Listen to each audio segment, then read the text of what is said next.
What's up, everybody? As the title implies, today I'm going to be installing the Torqeedo motor on my RVR119. But first, there are a couple of things we have to do. I have already moved both of my anchor wizards from these mounting plates back to here, a little further back, because I'm going to be using the throttle on this plate over here. So before we can actually mount the motor, we have to convert these foot pegs into foot controlled steering. So I have the kit from that. I'll show you how that's done. Let's go ahead and get into this. So in order to convert these foot braces to foot controlled steering, I actually have to begin by removing this and installing a spool on the back side of this foot brace so that we can adjust the tension from the lines going back to the motor.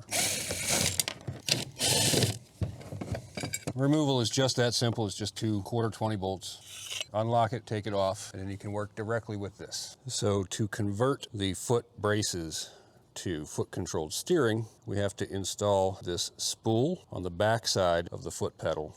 And it can only go on one way. It will not fit the other way. This comes with 1 short screw and 1 long screw. The short screw goes on the side away from the track. The long screw goes right in there. And then your foot controlled steering line will come in that hole, go through here, out this hole, and spool onto this spool. And that is what allows you to adjust your tension to get your steering just right and your pedals positioned where they need to be. So the way that we route the steering line from the pedal back to the back of the boat is through this spot right here. And you can either choose to run tubing all the way back, or you can just put these inserts in and the cable is exposed. I don't really need to run the tubing, and it's a lot faster to use these. So I'm just going to use these. I'm going to start out by drilling a 3/16 inch pilot hole and finish by drilling a 3/8 inch so that this can be tapped in there.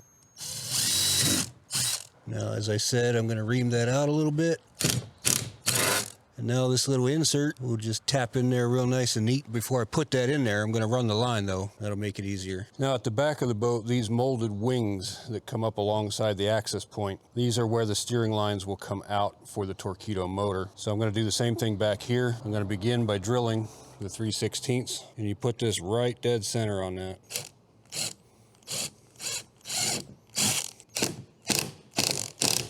All right, now you do need to remove this access hatch in order to run the lines back to here. I'm going to go ahead and do this now. It's real simple.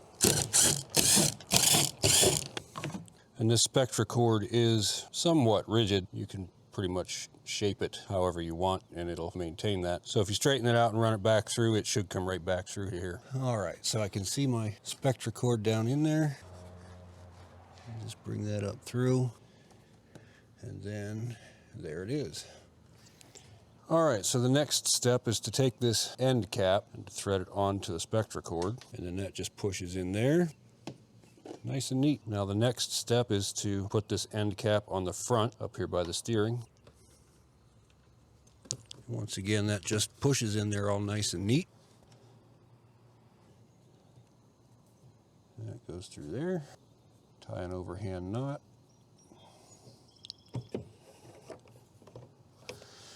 And there you go. So in order to mount the Torqeedo motor mount on here, clearly there are no brackets right here, or no bolt holes right here because of the drag chain. So to mount your motor mount, you need to first install the Bonafide motor mount bracket, and then you put this on it. Now that that is bolted onto the bracket, we'll bolt the bracket onto the RVR with the new hardware that was provided in the kit. We do not tighten these entirely until everything is on. Okay, everything's on and flush, so I'm going to go ahead and tighten these. And that is good and secure. From there, we bring the Torqeedo motor. I chose the 403 for a few different reasons. And this simply just slides in and touches this bottom bar here, and then you tighten this down like so.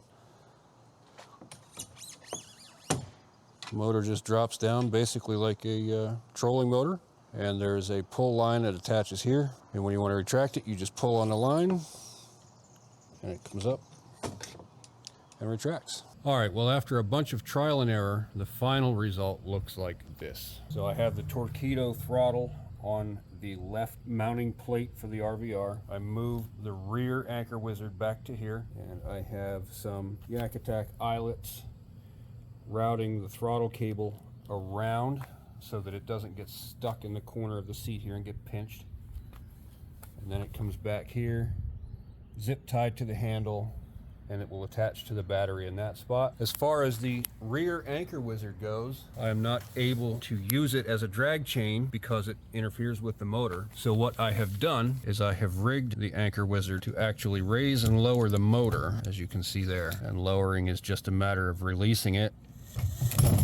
Just like that, nice and easy. So this is how I rigged the anchor wizard to raise and lower the motor. It comes out of the back as normal. It comes up to the motor mount to this pulley, where it then comes on up and attaches here at the top of the motor. On these motors, you have to pull on this cable to activate that lockout so the motor doesn't flip up when you put it in reverse. So I have ran that cable in through the factory eyelet. It then comes back along here to a pulley that I installed on that tie down point. It then goes through a Yak Attack eyelet here, through another eyelet here to get it around the anchor wizard for the bow, and then just to a friction cleat. And that is how the install turned out.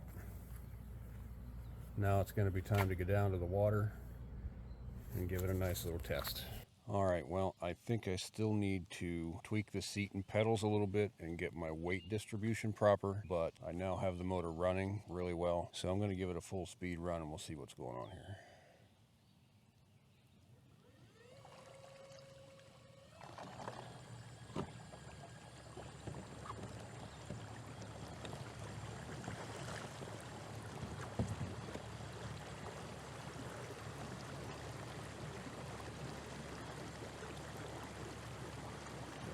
That's cooking. That is really moving. Holy hell. Yeah, they're moving along.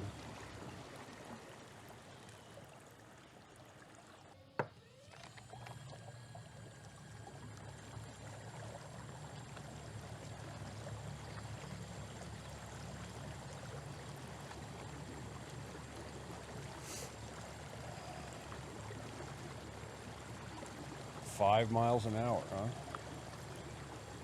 I'll take that.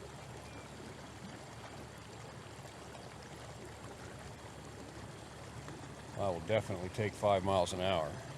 Well, I do have a couple of odds and ends that I need to iron out, just minor stuff I need to tweak. But otherwise, the motor pretty much lasts all day, which is what I need it to do. Took a little bit of fidgeting around to get things working right in the beginning, but it's running pretty good now. If you are interested in getting a Torqeedo motor, I will leave links at the end of the video and at the bottom for you to get in touch with Tussey Mountain Outfitters. That's who set me up with this one. Thank you, Bart. Appreciate that. If you like this video, please consider hitting that like and subscribe button, and I hope to see you on the next one. And I'm going to leave this off while I'm doing this. That way I don't drill into any motorcycles.